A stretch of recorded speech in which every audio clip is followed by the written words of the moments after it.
La tierra no tembló. Gritó. Las calles de Antigua Guatemala vibraron con una furia que parecía salirse del subsuelo. No era el típico estruendo telúrico, era un rugido ancestral.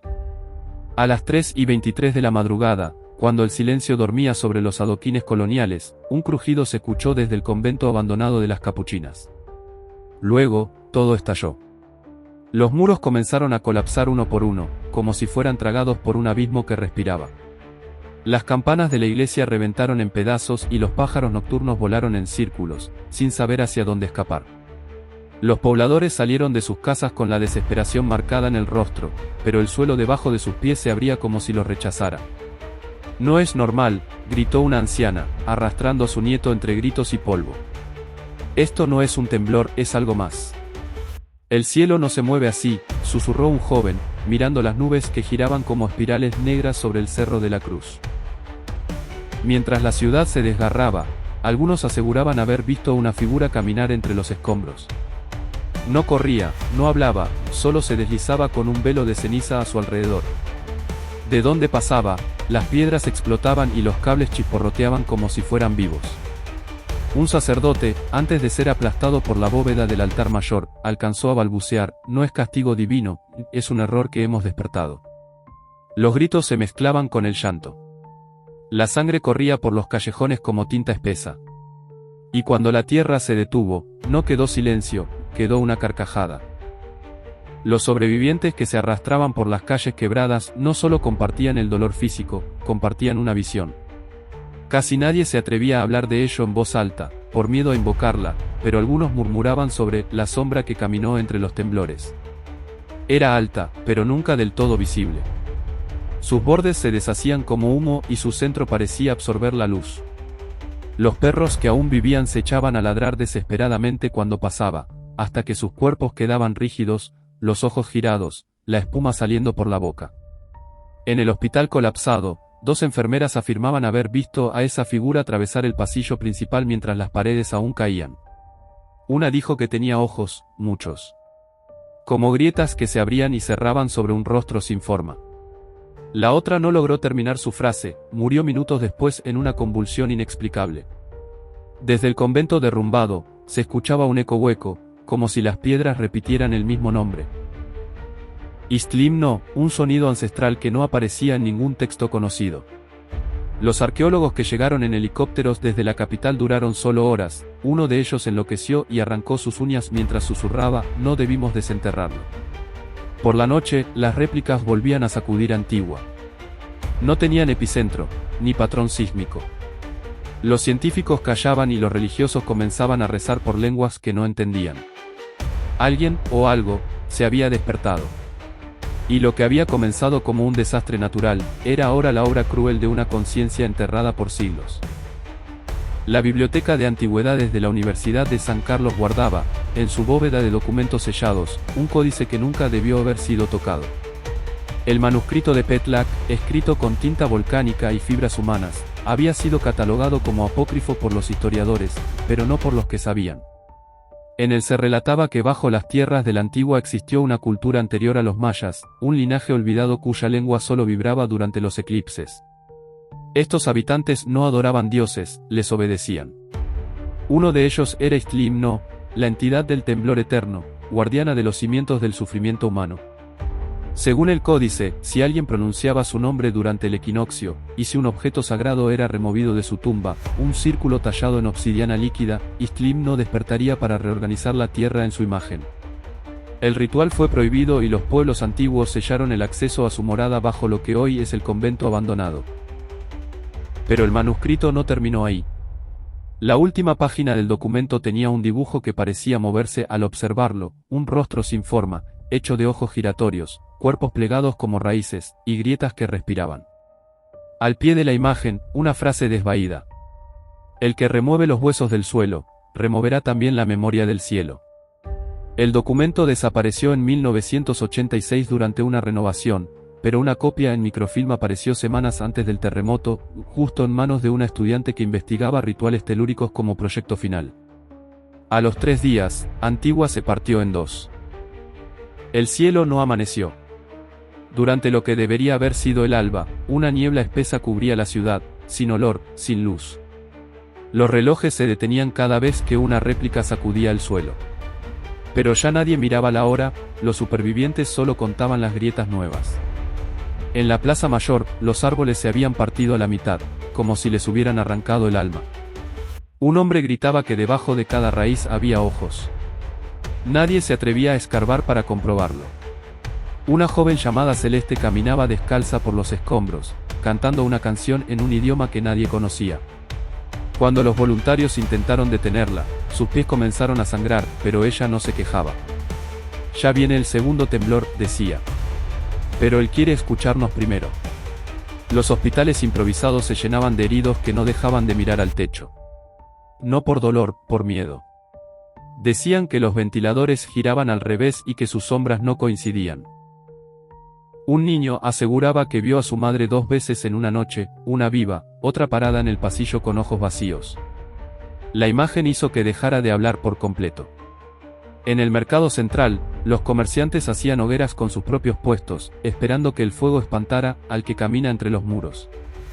Nadie sabía quién era, pero decían que cada vez que cruzaba una esquina, el suelo se hacía más blando, como carne. Desde los balcones rotos, se veían símbolos grabados en las paredes que no estaban ahí antes. Marcas en espiral, círculos incompletos, trazos con lo que parecía carbón o ceniza, pero que, al tocarse, provocaban vértigo. Y mientras la ciudad entera pedía ayuda que no llegaba, los radios comenzaban a emitir una señal extraña, un murmullo bajo, constante, que en ciertos momentos susurraba nombres. Uno de ellos, Estela Sol. El nombre que nadie reconocía, pero todos comenzaban a soñar. Estela Sol no aparecía en ningún registro de emergencia, ni en los censos de vecinos, ni en los listados de escuelas, iglesias o refugios. Pero su nombre surgía en los susurros, primero en los radios, luego en los sueños. Los pocos que dijeron haberla visto hablaban de una mujer con cabello trenzado que caminaba descalza sobre piedras encendidas sin quemarse. Su vestido no era actual ni colonial, tenía diseños que imitaban espirales, raíces, volcanes. Su presencia no provocaba miedo inmediato, pero al pasar, todos olvidaban porque estaban llorando. Su cercanía borraba la tragedia de la mente por minutos, como una anestesia espiritual. Un anciano que sobrevivía bajo una bóveda colapsada relató haberla visto muchas veces cuando era niño, durante el terremoto de 1976. Dijo que su abuela la llamaba, la hija de los cimientos, una mujer que aparece cada vez que, el que tiembla, quiere liberarse. Según su testimonio, no es humana. Estela es la grieta más vieja. Es donde nació el primer dolor. La estudiante que desapareció tras recibir el manuscrito de Petlak había firmado sus notas con ese nombre, Estela Sol. Pero su nombre real era Andrea Valle, originaria de Chimaltenango. La policía jamás la encontró. Algunos sobrevivientes comenzaron a dibujar su rostro sin haberla visto. Otros comenzaron a hablar un idioma sin origen, el mismo que estaba escrito en las páginas del Códice Maldito. Los enfermos del hospital pronunciaban su nombre entre llantos, y las lámparas parpadeaban cada vez que lo hacían. No se sabía si Estela era mensajera o encarnación del desastre, pero algo era claro, ella estaba ligada a Istlimno, como si fueran 2 fragmentos de la misma maldición. Cuando los expertos intentaron investigar la zona cero del primer colapso, el cruce entre la calle del Arco y la Cuarta Avenida Norte, encontraron un patrón de grietas que formaban el mismo símbolo que adornaba su vestido. Y en el epicentro, donde se esperaba encontrar el suelo más destruido, encontraron lo imposible, un círculo perfecto de tierra intacta, con pisadas descalzas que no se hundían. La desesperación comenzó a transformarse en ritual.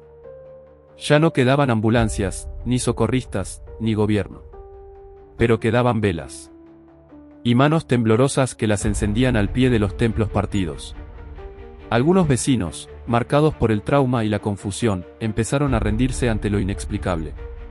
Un grupo de mujeres se reunió frente al Palacio de los Capitanes, trazando círculos con ceniza y piedras negras.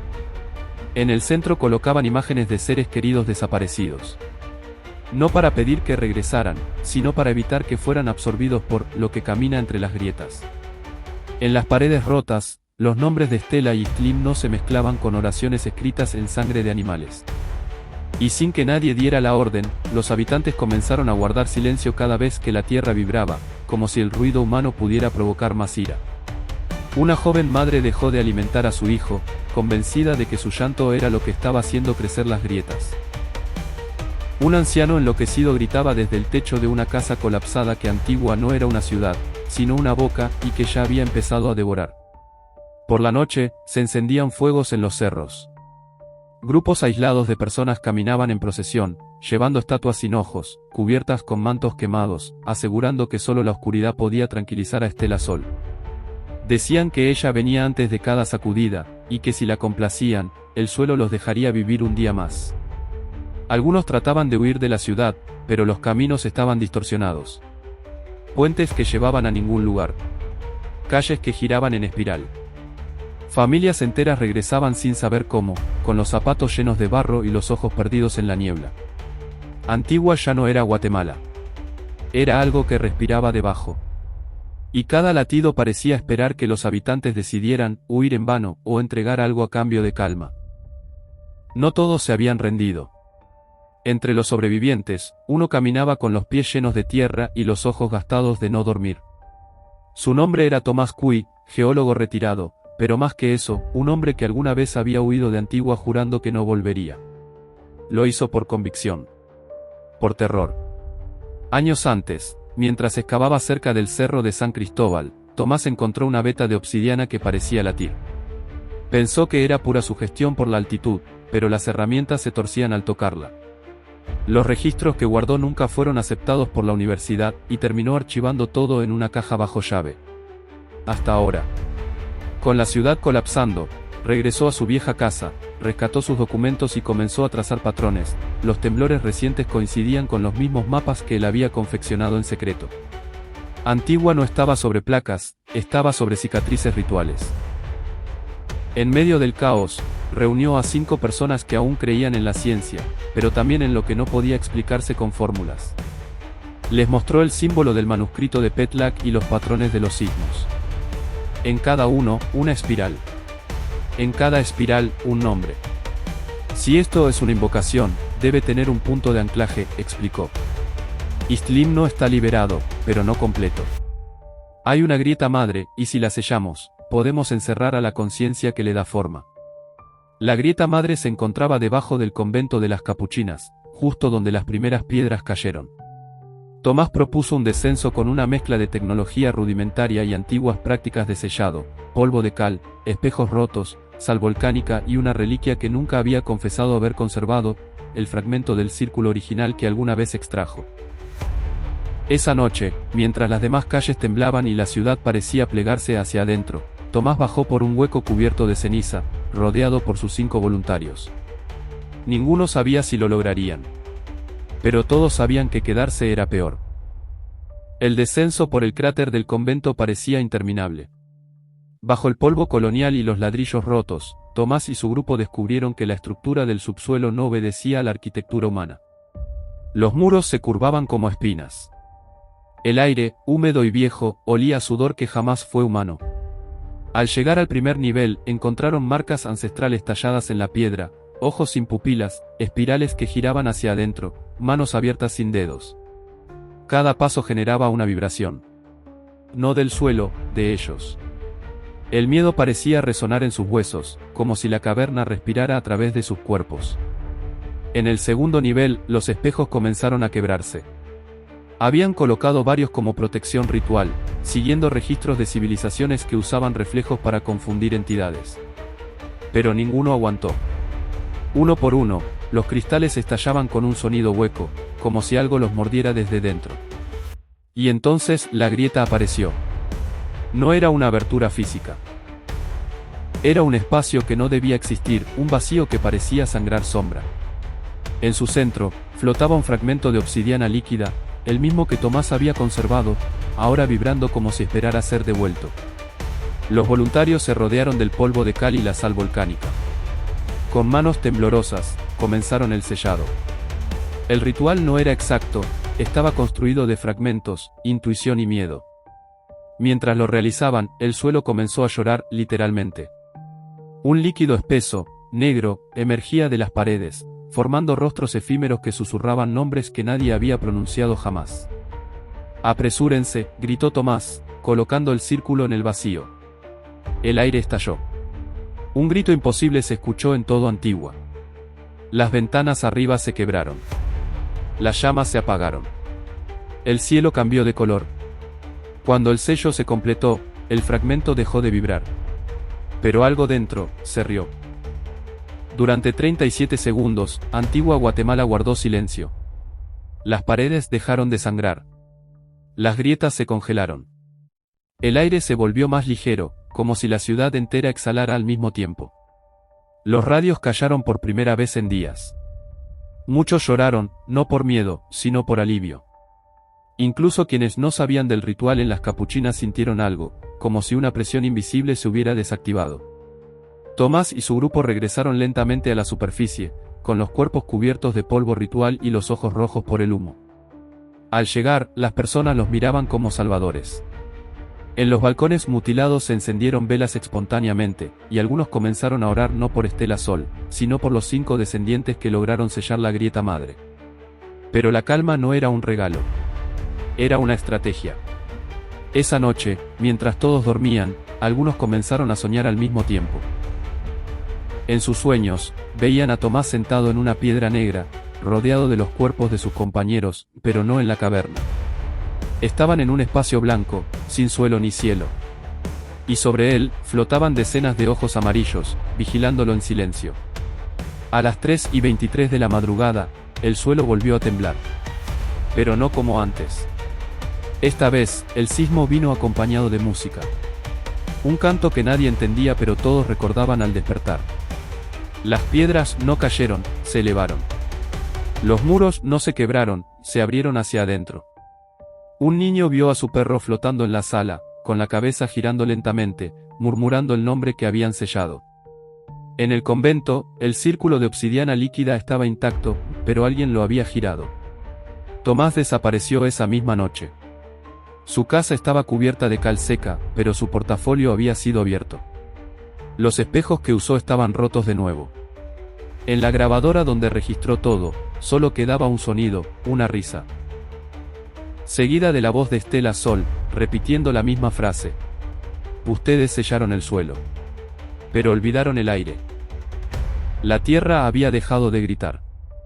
Pero ahora, el aire comenzó a susurrar. Las casas que aún permanecían en pie presentaban un fenómeno inexplicable, sus interiores se tornaban helados, mientras el exterior seguía caliente por los incendios recientes.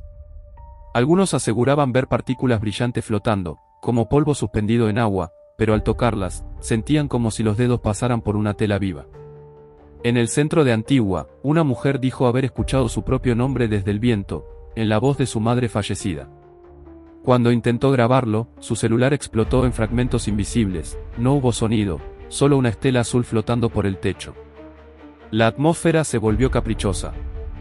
Faroles y veladoras se apagaban al acercarse al suelo, pero se encendían al elevarse hacia balcones rotos. Algunos afirmaban que las nubes dibujaban rostros fugaces.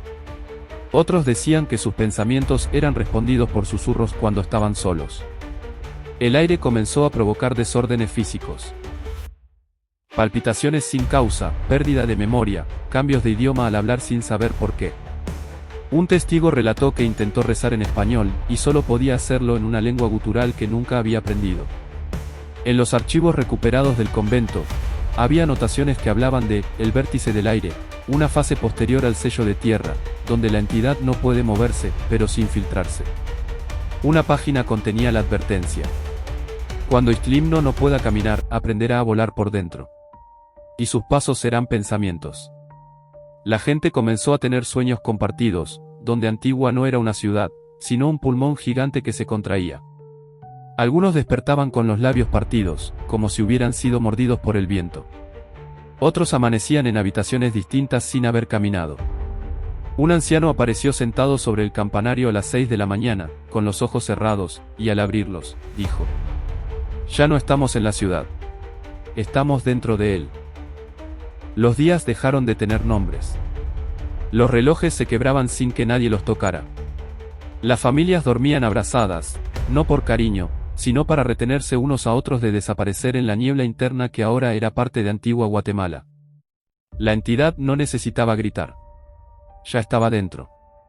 El aire comenzaba a comportarse como memoria líquida. En algunos hogares, los niños pronunciaban secretos que sus abuelos jamás habían contado. En otros, personas solitarias lloraban en idiomas olvidados, convencidas de que alguien más hablaba a través de ellos. Las calles no solo estaban vacías, estaban distorsionadas.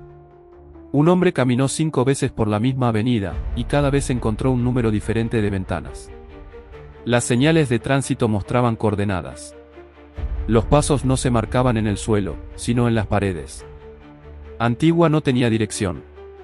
Era un recuerdo desdoblado, una psique colectiva siendo reorganizada por la presencia de Istlimno. Y la mente humana comenzó a fragmentarse en reflejos. Muchos veían escenas ajenas al cerrar los ojos, un parto que no vivieron, un ahogamiento en una piscina inexistente, una mujer que sonreía con ojos que parpadeaban al revés.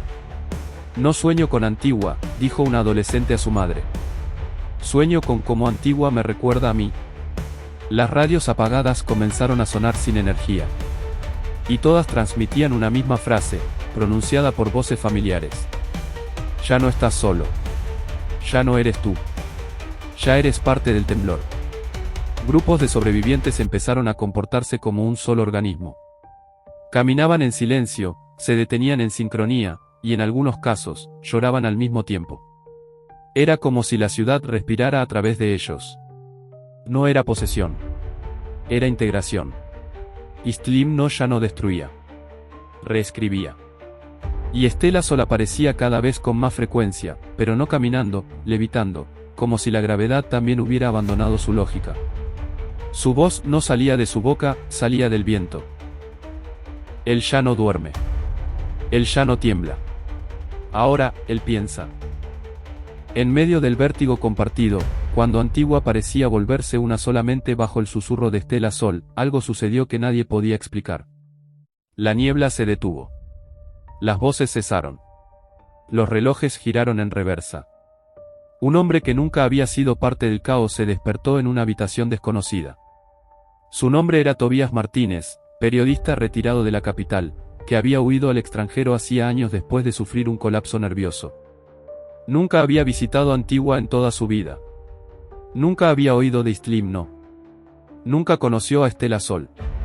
Pero despertó, en el centro de la ciudad. Los habitantes lo reconocían. Le hablaban como si fuera parte de ellos. Le contaban sus pesadillas, le mostraban dibujos que él mismo parecía haber hecho. Algunos lo llamaban por nombres que no eran suyos. Tú nos escribiste, dijo una niña. Tú dijiste que todo esto pasaría. Tobías, horrorizado, descubrió entre sus pertenencias un cuaderno lleno de fragmentos, escritos en su puño y letra. Eran los mismos relatos que habían circulado días antes, el manuscrito de Petlak, la historia de Tomás Puig, el sello de la grieta madre. Todos los hechos, pero escritos antes de ocurrir. Cuando intentó escapar, un grupo de niños lo siguió, cantando la canción que sonaba durante los temblores. Él recuerda antes de vivir. Él vive para repetir. En ese momento, Tobías entendió. Él no estaba viviendo los sucesos, él los estaba creando. Cada fragmento que escribía se volvía real. Cada temor que describía, tomaba forma. Antigua no estaba bajo el poder de Istlimno. Antigua estaba siendo moldeada por la mente de un narrador atrapado en su propia obra. Un autor sin control sobre lo que conjuraba. Y la entidad no era un demonio ancestral. Era una historia que quería escribirse a sí misma. Stella Sol, al final, se reveló no como mensajera, sino como musa. La inspiración que había poseído a Tobías cuando era niño, la que provocó su colapso, la que lo trajo de vuelta para que completara la obra. Y mientras él escribía el último párrafo, los muros comenzaron a temblar, como si el mundo supiera que el final se acercaba. Tobías escribió sin saber si lo hacía por voluntad o por impulso. Cada palabra parecía surgir de un rincón de su memoria que no le pertenecía. Antigua Guatemala frente a él no era una ciudad, sino un escenario movido por las sílabas que él tejía. Las casas no colapsaban por temblores, caían cuando las frases llegaban a puntos finales. Frente a la Plaza Mayor, Stella Sol se acercó lentamente.